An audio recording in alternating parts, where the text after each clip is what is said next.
Vous êtes des millions de Maliens de la diaspora à nous suivre à travers le monde. En tout cas, merci et bienvenue à ce numéro de Diaspora Info qui va nous amener à faire un zoom sur un jeune Malien qui, après avoir passé plusieurs années au Canada, a décidé de venir investir au Mali, plus précisément dans le secteur des transports. Aussi, nous ferons revivre le temps fort de la cérémonie de mise en place du Bureau fédéral du Conseil supérieur de la diaspora malienne qui a eu lieu ce 3 août 2019 à Washington, D.C. Et comme à l'accoutumée, nous recevrons en fin d'émission une invitée qui est la promotrice d'un restaurant réputé de Montreuil en France.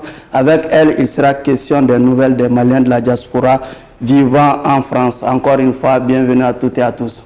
Soucieux de prendre toute sa part dans le chantier du renouvellement du parc automobile du Mali, Ibrahim Maïga est un jeune Malien qui, après avoir passé plusieurs années au Canada, a décidé de rentrer au Mali pour lancer en 2016 la première société de taxi au Mali dénommée Taxi Plus VIP.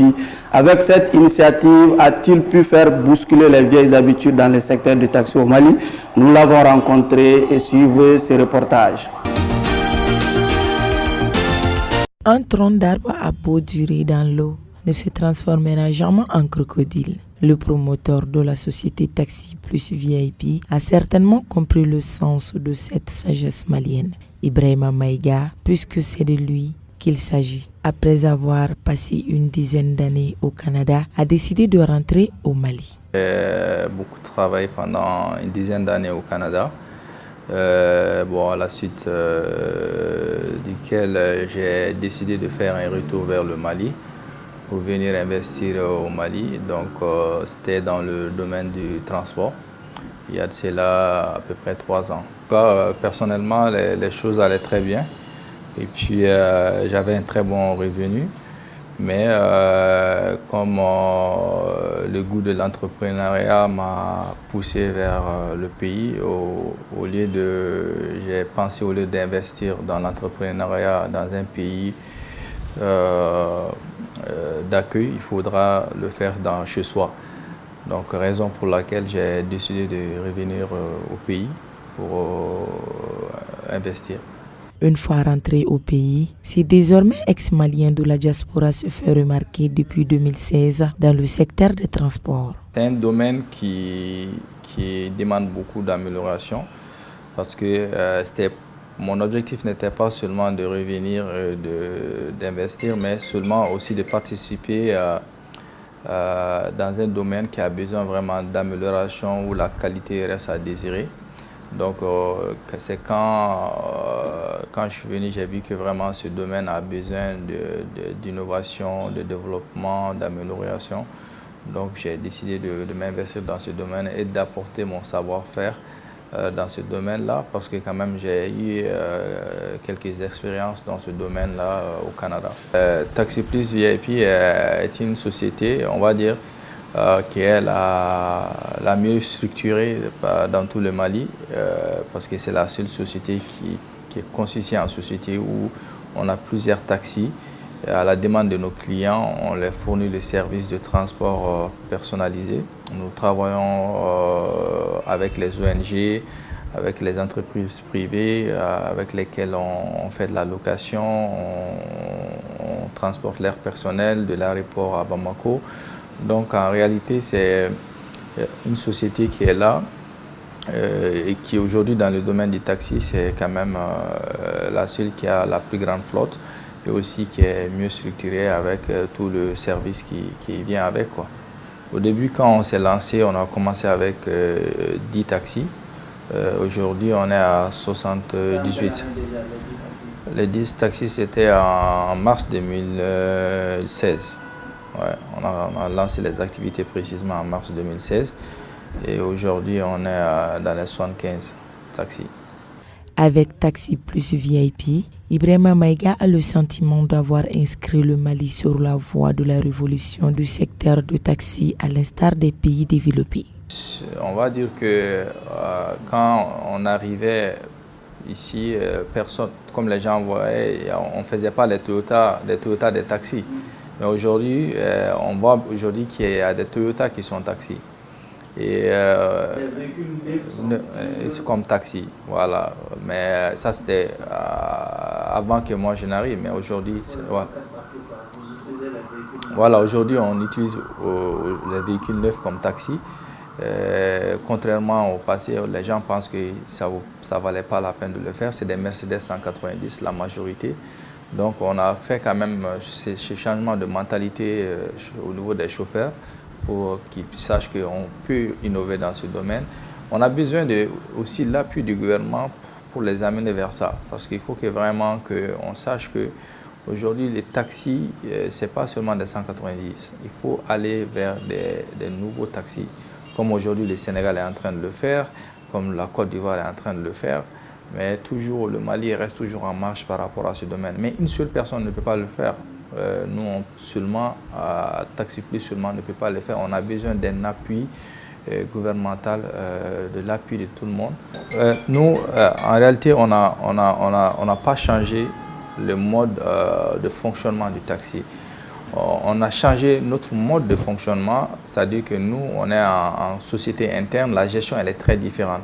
Mais quant aux clients, les clients ont toujours le même service. En empruntant nos taxis, il a le même service que les autres taxis. Et le prix n'est pas différent des autres taxis. Déjà, les clients qui empruntent beaucoup les taxis vont voir tout de suite la différence. Quand on voit un Taxi Plus depuis à distance, on sait que ça c'est Taxi Plus VIP. Et nous, on a un centre d'appel aussi qui est là. Que les gens peuvent appeler n'importe quelle heure quand ils ont besoin de taxi. Un numéro qui est là, qui fait que on a aussi un site web, on est sur Facebook. Quand on a besoin de taxis, vous nous avertissez, vous programmez, on va vous envoyer un taxi à domicile ou au service. Donc le service est différent. Il n'est nulle part ailleurs aujourd'hui au Mali. Nous sommes les seuls à offrir ce service-là. Nous allons vers le client. Voilà. Nous, on donne des formations aux chauffeurs et on les sélectionne sur la base de plusieurs critères. Ils doivent déposer un dossier ici, ils passent par une entrevue et puis après on les forme sur nos modalités, nos conditions de fonctionnement.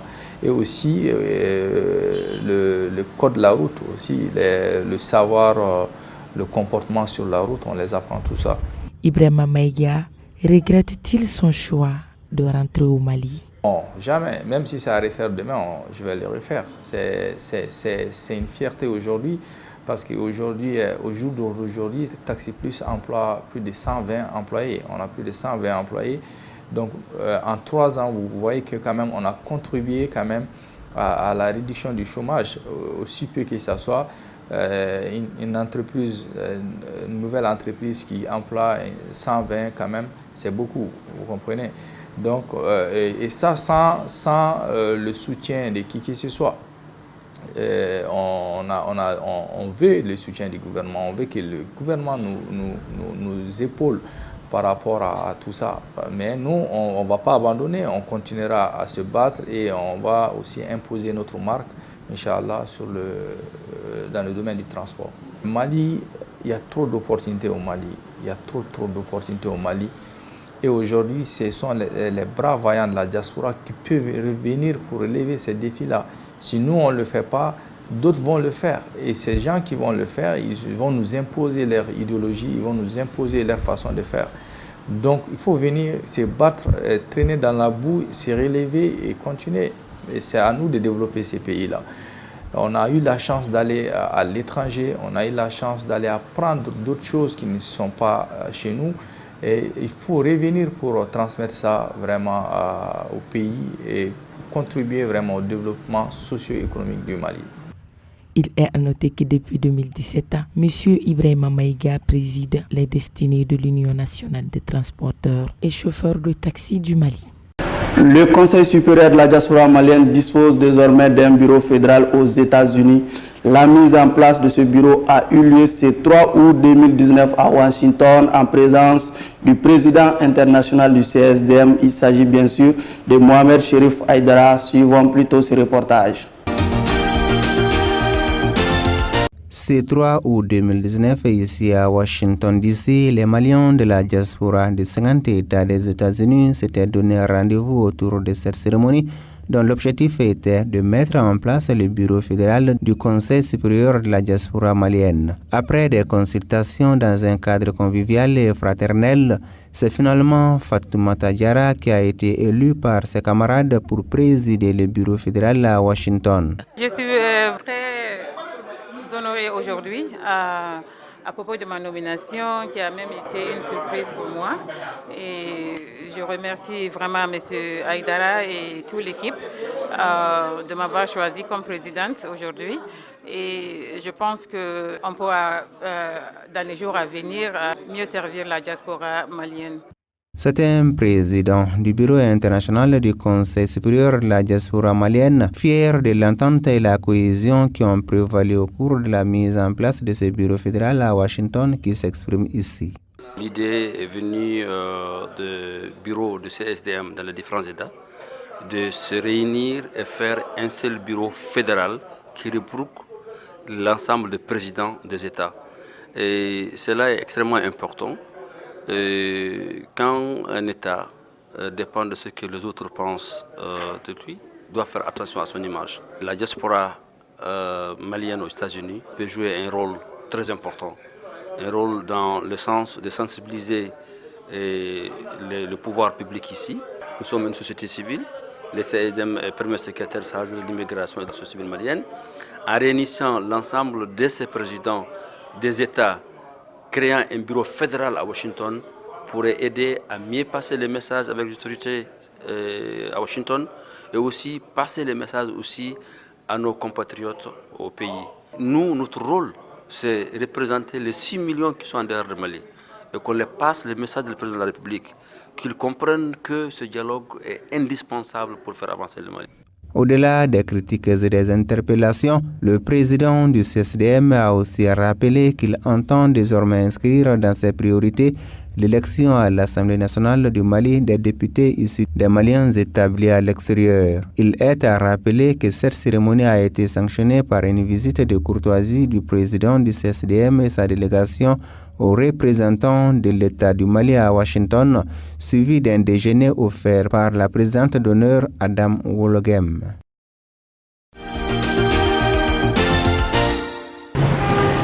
Et oui, nous l'avions annoncé, elle est avec nous, Fatou Sen, promotrice du restaurant Yankadi de chez Fatou à Montreuil en France. Bonjour, bonsoir Fatou Sen, merci d'être venue au Mali. Et merci à vous de m'avoir invité à la télé Renouveau. Je suis ravie d'être parmi vous aujourd'hui au nom de la diaspora. Et nous l'avions dit, effectivement, vous faites de la restauration à Montreuil, en France. Est-ce que vous pouvez revenir un peu comment vous avez lancé déjà ce restaurant, une Malienne qui se retrouve à Montreuil, en France, et qui quand même puisse lancer un restaurant d'une telle réputation? D'accord. Est-ce que ce restaurant-là a une histoire? Ah oui, ce restaurant Yankadi a une histoire. Et Yankadi a une histoire très profonde. En commençant déjà à ma jeunesse, j'étais une petite fille en ce moment qui aimait faire mes petites cuisines. Déjà au Mali ou? Déjà au Mali quand j'étais très jeune. Et j'avais une belle-sœur qui me dorlotait beaucoup parce que j'ai pas eu affaire. J'étais à un âge où j'ai pas eu affaire avec ma maman dans la cuisine, mais avec la femme de l'aîné de ma maman. Et elle me donnait des petits condiments, je les conditionnais toute petite. Et donc quand je me suis rendue en France, j'ai eu l'occasion, ou bien j'ai cherché l'occasion d'être à Montreuil, de pouvoir m'installer à Montreuil. Sinon, à l'arrivée en France, ça fait plus d'un quart de siècle, je me suis d'abord installée dans les 77. Dans les 77, il n'y a pas beaucoup d'Africains. Et on était vraiment minime dans les 70. Donc pourquoi le choix de Montreuil déjà? Le choix de Montreuil parce que je me suis renseignée et j'avais des projets dans la tête. Je ne suis pas partie en France pour rien. Je ne suis pas partie que pour moi. Je suis partie parce que je voulais valoriser des choses, remonter des images qu'on voyait ici et puis relever des défis. Et Dieu m'a donné l'occasion quand même de partir par le biais du mariage. Et donc, arrivé là-bas, j'ai habité à un quartier, comme je vous dis, dans les 77, qui est trop français. Et je me suis renseignée. Je me dis que la population africaine qui est là, il se trouve où? Et étant à Paris, j'ai téléphoné une amie en Angleterre qui m'a informé que est-ce que tu connais le quartier Montreuil? J'ai dit oui, j'ai entendu parler de Montreuil. C'est là-bas même que je cherche. Et c'est elle qui m'a dirigée vers Montreuil. Elle me dit, Fatou, toi, tu es bien à Montreuil. Moi, je te connais. Et là où tu es, c'est vrai que tu dois être pas bien. Tu dois être mal. Trouver une solution de t'approcher à cette population qui est la diaspora malienne ou la diaspora africaine. Okay. Pour revenir à ma première question, est-ce qu'il a été difficile pour vous de lancer ces restaurants-là à Montreuil? Le plan administratif? Le pays est difficile. Je peux dire que c'est même très difficile. C'est-à-dire que ce n'est pas le Mali, ce n'est pas l'Afrique, c'est un autre continent qu'un Africain est parti s'installer et qui veut faire comme ce que ils ont fait. Donc ce n'est pas facile. Parce qu'en général, ça c'est pas dans notre... Peut-être c'est dans les esprits de tout le monde d'aller en France, d'aller travailler. Mais se prendre en charge, créer une entreprise n'est pas en général l'esprit de nous, les Africains ou les Maliens notamment. Donc moi, je me disais qu'il faut quand même essayer de changer l'image de cette diaspora. Il ne faut pas qu'on reste entre les pelles et le balai. Voilà, c'est bien parce que ça nous aide à nourrir notre... Rester toujours dans les petits métiers, voilà, au lieu de prendre le risque de lancer sa propre entreprise. J'ai toujours été très ambitieuse et je me dis que moi je vais me lancer dans quelque chose, mais dans quoi? Rapidement dans la restauration, parce que je vais effacer une image, je vais valoriser un produit qui est la gastronomie africaine et je vais valoriser l'image des Africains en général, de montrer, même si ce n'est pas la France, c'est vaste. Et puis, je vais aussi relever un défi qui est un défi de voisinage, le vivre ensemble. Donc, c'est ces trois raisons qui m'ont poussé à chercher le chemin d'aller m'installer à Montreuil, qui n'a pas été aussi facile, mais je suis arrivée à le faire. Vous avez bien dit, ça n'a pas été aussi facile. Quelles sont les difficultés que vous avez rencontrées dans ce projet-là? Oui, parce que oui, au niveau du projet, c'est toujours pas facile. Si je dis que j'ai eu les difficultés que j'ai eues au Mali ici, quand on est au Mali ici, la location est facile, les projets, tu n'as pas besoin d'aller de faire un business plan, d'aller présenter et qu'il y ait des commissions dessus, que la commission valide, que trouver un local est facile ici, les prix sont abordables, vous voyez ce que je veux dire. Et en France, même si tu as de l'argent, tu peux ne pas pouvoir t'installer au niveau de l'entreprise ou du commerce, même si on est riche. Et on peut aussi être pauvre et pouvoir s'installer quand l'intelligence travaille mieux. Et c'est une question de capacité, une question de gérance qui n'est pas facile. Et parce que c'est une des raisons simplement qu'on n'est pas nombreux au niveau de la création ou de la création palpable. Parce que maintenant, il y a l'entreprise qu'on peut créer, être chez nous ou dans un petit endroit ou mettre les marchandises dans les sacs. Mais une entreprise exposée palpable, ce n'est pas facile parce qu'il y a une loi qui est là, qui n'est pas facile quand même à laisser le chemin pour passer pour un étranger facilement. Justement, est-ce que ça a été facile pour, en tout cas, une Africaine comme vous, j'allais dire une Malienne, à pouvoir quand même brandir ou, si vous voulez, brûler les étapes de la création d'une entreprise en France? Je les ai quand même brûlés. Et il fallait qu'on les brûle. Parce qu'on vit là-bas, quand on s'installe là-bas, on devient des réfugiés, des résidents, des nationalités françaises, on fait la famille, on fonde des familles là-bas. Nos enfants encore en train de fonder des familles, on ne sait même pas quand on retourne. Donc c'est ça qu'il faut mettre dans la tête, qu'il faut se dire que moi je peux faire comme eux, ou je peux donner un exemple pour pouvoir encourager les autres. Donc il faut foncer, il faut forcer, il faut foncer la porte pour passer. Moi, en fait, j'ai foncé la porte. Me connaissant, tout le monde sait que je peux foncer une porte. Moi, j'ai eu la chance de visiter ce restaurant à Montreuil. Je sais que ce n'est pas un petit restaurant, c'est un restaurant réputé dans cette ville. Et quelle a été finalement la force de Fatou réellement pour, en tout cas, relever ces défis qui n'étaient pas forcément... D'accord. La force de Fatou, c'est le courage. Et le courage, le courage, c'est très important dans la création d'une entreprise. Parce qu'une entreprise, on initie, on imagine. Ça quitte dans l'imagination, ça devient une feuille, une écriture. Et ça dépasse une feuille, ça devient un bouquin. Et après, derrière le bouquin, il y a des financements. Alors, les financements, quand on l'a, on n'a pas l'espace. Et l'espace, quand on l'a, on n'a pas les employés. Vous imaginez, c'est tout un tas de tralala qu'il faut... Donc, quand on n'est pas courageux et ambitieux, on risque de stopper à un moment donné. Et quand on s'installe, il y a l'administration qui est là pour le contrôle. Donc voilà, ça se suit comme ça. Donc c'est que le courage et puis l'esprit d'équipe et l'ouverture qui m'a amené à pouvoir, parce que je me disais que quand moi j'ouvre une entreprise, au minimum je peux employer 10 personnes.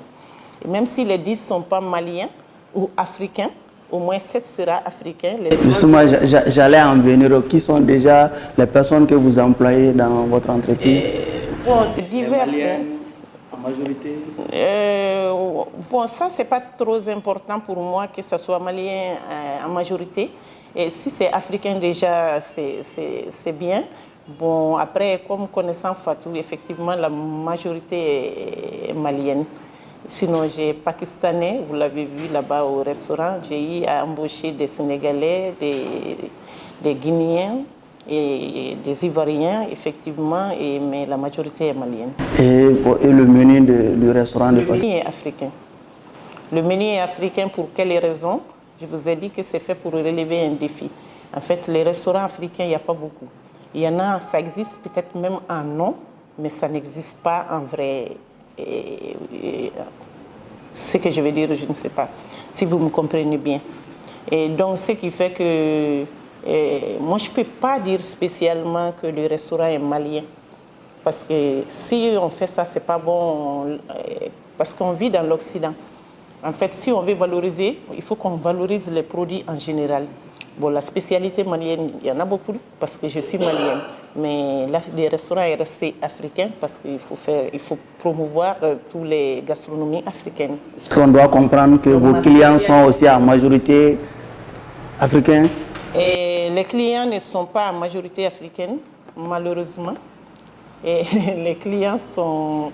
90% de la clientèle est française. Parce qu'ils sont curieux de découvrir le plat africain, la gastronomie africaine. Exactement, c'est là d'où on vient. J'ai dit que je fais pour relever un défi et le vivre ensemble.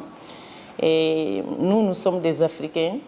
Et si on prépare le mafé, en général, notre spécialité, c'est mafé, nadi, to.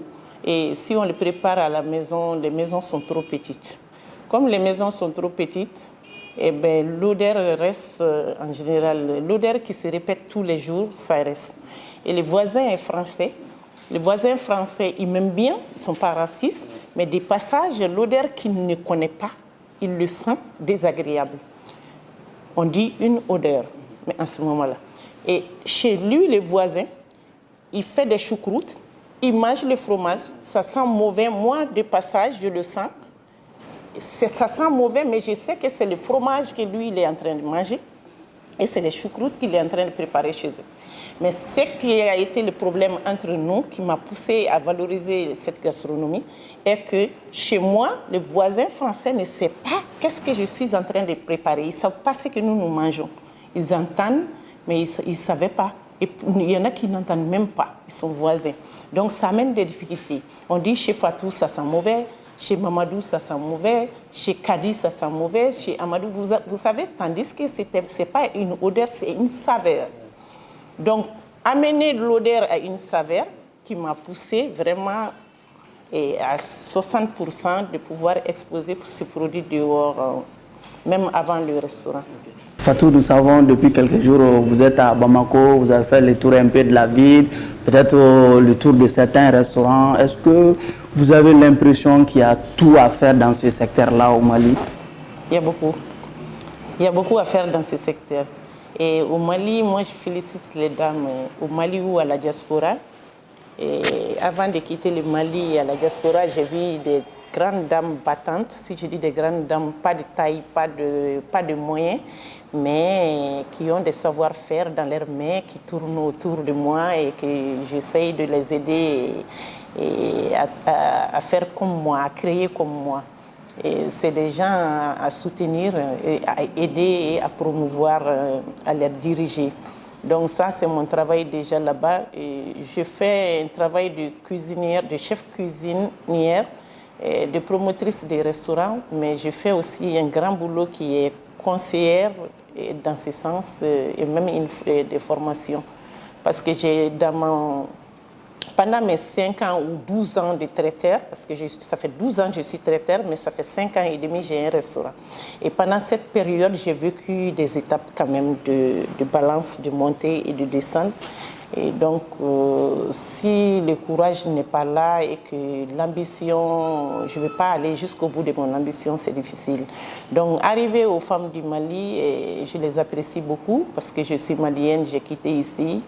Et je connais la vie, je fais des va-et-vient et j'ai compris qu'elles sont très, très, très courageuses et au niveau de la restauration, elles ont fait des grands pas, mais il faut quand même beaucoup d'efforts. Justement, au-delà des efforts que vous leur créditez, est-ce que vous avez des projets qui pouvant vous permettre en tout cas de partager votre expérience avec ces femmes courageuses-là? Oui, moi j'ai des projets. Si le temps nous permet et que Dieu me donne la chance et que aussi je sois écoutée et soutenue, et je pense quand même aider vraiment au niveau de la restauration. C'est ça qui est mon but même. Parce que la restauration, c'est pas que faire la cuisine. Avant de faire la cuisine, ça vient d'abord au niveau de l'agriculture. L'agriculture qui est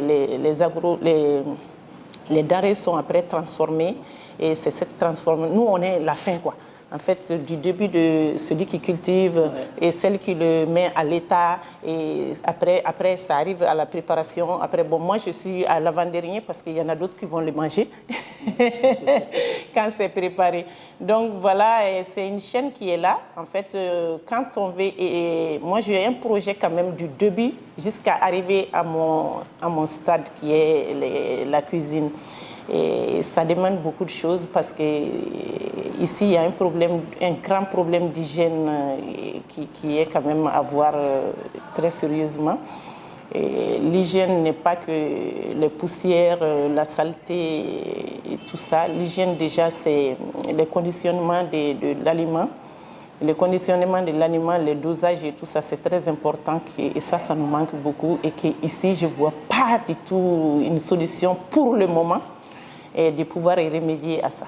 Et si on n'arrive pas à remédier à ça depuis l'agriculture, les engrais, les choses sont trop, ça contient trop d'engrais.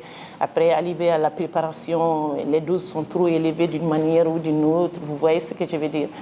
Bon, ça fait que ça m'inquiète dans ce sens, qui est déjà bien avant l'installation des entreprises ou d'aider les gens à faire le travail que je souhaite les soutenir, qui est la restauration. Une succursale de restaurant Yankadi de chez Fatou à Bamako, est-ce que c'est imaginable? C'est déjà imaginé. C'est en phase de projet ou... Oui, c'est en phase du projet. D'accord. Nous allons parler maintenant des Maliens de la diaspora de façon générale. Quelles sont les difficultés auxquelles les Maliens de la diaspora sont confrontés là où ils sont? Nous, on est confrontés parce que, en fait, vous allez m'excuser, peut-être que je vais revenir un peu ici, parce que le problème que les Maliens de la diaspora sont confrontés, c'est le problème qui se pose actuellement dans notre pays. En fait, nous sommes une chaîne, la diaspora malienne. Je vais prendre l'exemple sur la France où je vis, bien vrai que je suis un peu au courant des autres pays. Et la France est le cœur de l'événement. La diaspora malienne qui vit là-bas, nous sommes un réseau très costaud. Que nous avons vraiment fait beaucoup face aux problèmes de notre pays, depuis pas aujourd'hui. Donc nous sommes connectés. Donc tout ce qui se passe ici, en général, nous, ça répercute sur nous automatiquement. Parce que c'est nous qui faisons vivre jusqu'à un niveau le pays. Et voilà, donc quand ça ne va pas en famille, c'est la diaspora qui envoie de l'argent. Voilà, toute personne, avant, il y a un moment qui envoyait 100 € à sa famille, maintenant est à presque 250 €.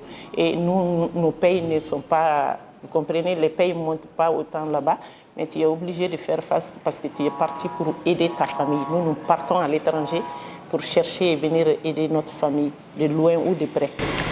Cet effort-là, est-ce que vous pensez que le pays est reconnaissant sur ce plan? Je vois que votre écharpe porte les couleurs du vert jaune rouge. Déjà, ça montre votre degré d'amour envers votre pays. Oui. Les démarches administratives pour avoir les cartes de séjour, par exemple, est-ce qu'elles sont... Bon, ça commence petit à petit à s'améliorer. Le pays néglige un peu quand même la diaspora. Il faut que ça, on essaye de trouver une solution pour quand même essayer d'aller plus rapidement. En fait, c'est lent. Nous vivons dans des pays où c'est la vie, le temps, c'est de l'argent, tout est rapide. Bon, il faut qu'ils prennent notre besoin en charge. Il faut que l'administration s'intéresse parce qu'on a eu ces derniers moments beaucoup de difficultés et depuis le problème des cartes Nina. Donc, ce qui fait que beaucoup d'emplois ont été quand même résiliés et les gens ne travaillent pas beaucoup. Moi, je le sens parce que je suis dans un restaurant. Et plus c'est difficile, les mariages, il y a eu trop de divorces parce que si la carte de séjour n'est pas là, le boulot est résilié, le logement est retiré, la femme se trouve de l'autre côté, et monsieur est de l'autre côté, les enfants sont mal. Donc, vous pensez que les ambassades et les consulats sont interpellés à ce niveau? Oui, ils sont interpellés à ce niveau. Oui, il y a eu des périodes très difficiles. Bon, là, maintenant, les choses ont amélioré dans ce sens passeport.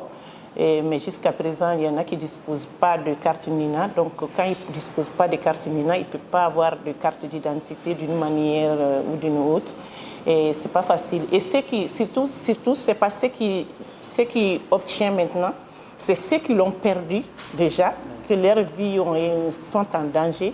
Il faut qu'on trouve une solution, et je ne sais pas, en faisant une campagne ou en essayant de les rejoindre ensemble pour pouvoir trouver une solution à leur cas, mais il y a des cas. Il y a des cas et puis encore il y a des cas qui sont en train d'arriver. Et voilà, donc le groupe de jeunes qui sont en train d'arriver tous les jours, je peux le dire en haute voix, moi je reçois une quantité d'enfants que je donne à manger, que je m'occupe de eux et qui changent régulièrement. Ce n'est pas les mêmes qui viennent, quoi. Ok, peut-être une dernière question avant de clore ce chapitre. Un message à l'endroit de ces milliers de jeunes qui veulent, en tout cas, emprunter la voie, si vous voulez, de la migration, parce qu'ils pensent que c'est de l'autre côté. Et ces milliers de Maliens de la diaspora aussi qui hésitent à venir investir au Mali, un message pour eux.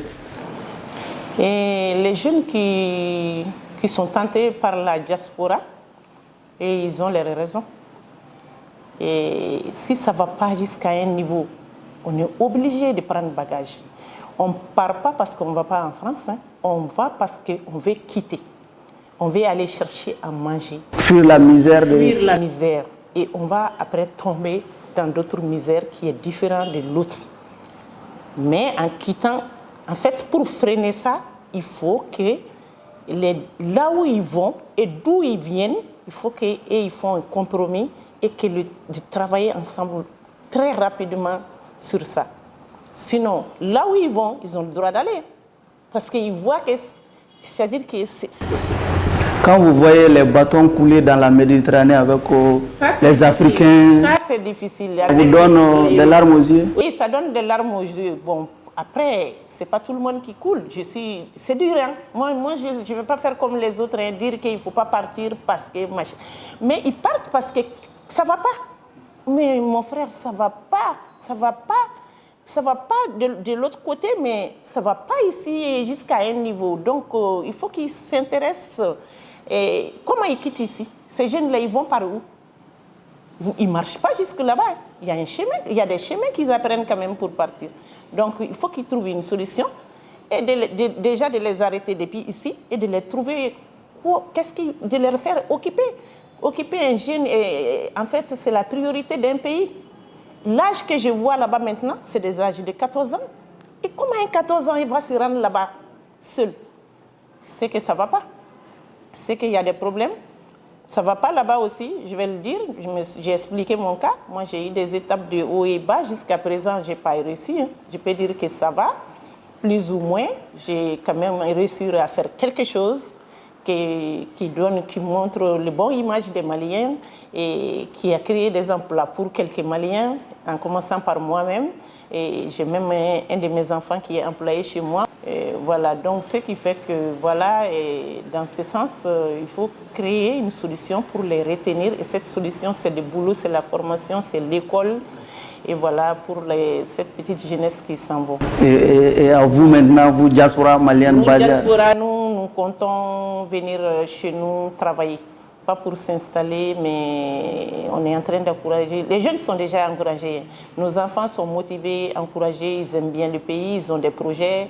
Mais le chemin n'est pas facile. Ça, moi, 20 000 personnes ont dit ça avant moi, c'est toujours la même chose. Quand tu viens, tu te débrouilles seul. Quand tu n'as pas de famille qui t'aide, après, c'est chaud. Bon, après, les jeunes sont en train de se mettre en association et que les conseils des Maliens de la diaspora qui est passé ces derniers moments, Conseil supérieur des Maliens de la diaspora, il a rencontré en tout cas une bonne partie de la jeunesse et il est en train de les diriger vers le projet. Voilà, donc si ils sont bien soutenus aussi, ça peut aussi aider nos enfants à faire beaucoup de choses ici avec les moyens qu'ils ont. Ok, merci d'être passé. C'est à moi de vous remercier. C'est sur cet entretien avec Fatou Sène, promotrice du restaurant Yankadi de chez Fatou, qui met un terme à cette émission Diaspora Info. Merci à vous de nous avoir suivis et au prochain numéro.